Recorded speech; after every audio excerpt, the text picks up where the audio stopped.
Hi hello എല്ലാവർക്കും next സ്റ്റുഡിയോയിലേക്ക് സ്വാഗതം. അപ്പോൾ വാശിയേറിയ ഇന്ത്യ വേഴ്സസ് ഇംഗ്ലണ്ട് ടെസ്റ്റ് പരമ്പരയിലെ ആദ്യ മത്സരത്തിൻ്റെ മൂന്നാം ദിനവും പൂർത്തിയായിരിക്കുകയാണ്. വളരെ മികച്ച പ്രകടനം ഇരു ടീമുകളും കാഴ്ചവെച്ച ആവേശഭരിതമായ മൂന്നാം ദിനത്തിൽ കൂടി തിരശ്ശീല വീഴുമ്പോൾ നിലവിൽ 6 വിക്കറ്റ് നഷ്ടത്തിൽ 316 റൺസോടെ ഇംഗ്ലണ്ട് 126 റൺസിൻ്റെ ലീഡിൽ നിൽക്കുകയാണ് രണ്ടാം ഇന്നിങ്സിൽ. ഇന്ന് മൂന്നാം ദിനത്തിൻ്റെ ആദ്യ സെഷനിൽ തന്നെ ഇന്ത്യ തുടക്കം തന്നെ ഓൾ ഔട്ട് ആവുകയായിരുന്നു. ജോ റൂട്ട് തുടക്കത്തിൽ തന്നെ ഇന്ത്യയെ തുടരെ 2 വിക്കറ്റുകൾ നേടി ഞെട്ടിക്കുന്ന കാര്യം നമ്മൾ കണ്ടതായിരുന്നു. നിലവിൽ ഇംഗ്ലണ്ടിന് വേണ്ടി അവരുടെ സ്റ്റാർ ബാറ്റ്സ്മാനായിട്ടുള്ള ഒലി പോപ്പ് 208 പന്തിൽ 148 റൺസുമായി ഒലി പോപ്പും അതോടൊപ്പം തന്നെ 31 പന്തിൽ 16 റൺസുമായി സ്പിന്നർ റെഹാൻ അഹമ്മദുമാണ് നിലവിൽ ഇംഗ്ലണ്ടിന് വേണ്ടി ക്രീസിൽ ഉള്ളത്.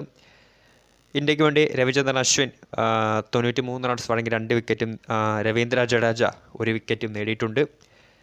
അതോടൊപ്പം തന്നെ രവിചന്ദ്രൻ അശ്വിൻ, ജഡേജ, ജസ്പ്രീത് ബുംറ, രവിചന്ദ്രൻ അശ്വിൻ എന്നിവർ 2 വിക്കറ്റ് വീതവും, അക്സർ പട്ടേൽ, രവീന്ദ്ര ജഡേജ എന്നിവർ ഓരോ വിക്കറ്റ് വീതവും നേടിയിട്ടുണ്ട് ഇന്ത്യക്ക് വേണ്ടി. ഇംഗ്ലണ്ടിൻ്റെ ബാറ്റിംഗ് നിരയിലേക്ക് വരുവാണെങ്കിൽ നമുക്കറിയാം ഓപ്പണിംഗ് ബാറ്റ്സ്മാനായിട്ടുള്ള സാക് റോളി 31 റൺസും ബെൻ ഡക്കറ്റ് 47ഉം ഒലി പോപ്പ് 148 റൺസുമായി പുറത്താവാതെ നിൽക്കുകയാണ്.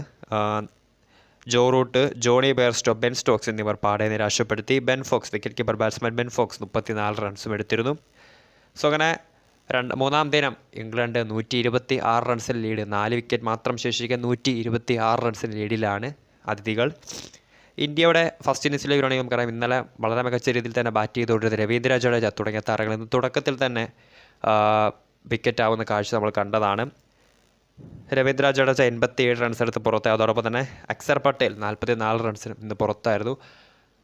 ഇന്നിങ്സിലെ ഇന്നത്തെ ജോ റൂട്ടിന് ആദ്യ ഓവറിൽ തന്നെ തുടരെ 2 പന്തുകളിൽ രവീന്ദ്ര ജഡേജയും അതോടൊപ്പം തന്നെ ജസ്പ്രീത് ബുംറയും പുറത്താക്കിക്കൊണ്ട് ജോ റൂട്ട് തുടക്കത്തിൽ തന്നെ ആദ്യ സെഷനിൽ തന്നെ ഇന്ത്യയെ ഞെട്ടിച്ചിരുന്നു. പിന്നെ തൊട്ടടുത്ത ഓവർ അക്സർ പട്ടേൽ കൂടി പുറത്തായതോടുകൂടി 190 റൺസിൻ്റെ ലീഡിലായിരുന്നു ഇന്ത്യ ആദ്യ ഇന്നിങ്സിൽ ഓൾ ഔട്ടായത്.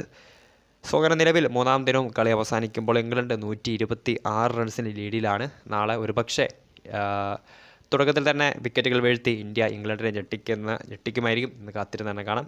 വീഡിയോ ഇഷ്ടപ്പെട്ടാൽ ലൈക്ക് ചെയ്യുക, ഷെയർ ചെയ്യുക. കൂടുതൽ വാർത്തകൾക്കായി ചാനൽ സബ്സ്ക്രൈബ് ചെയ്യുക.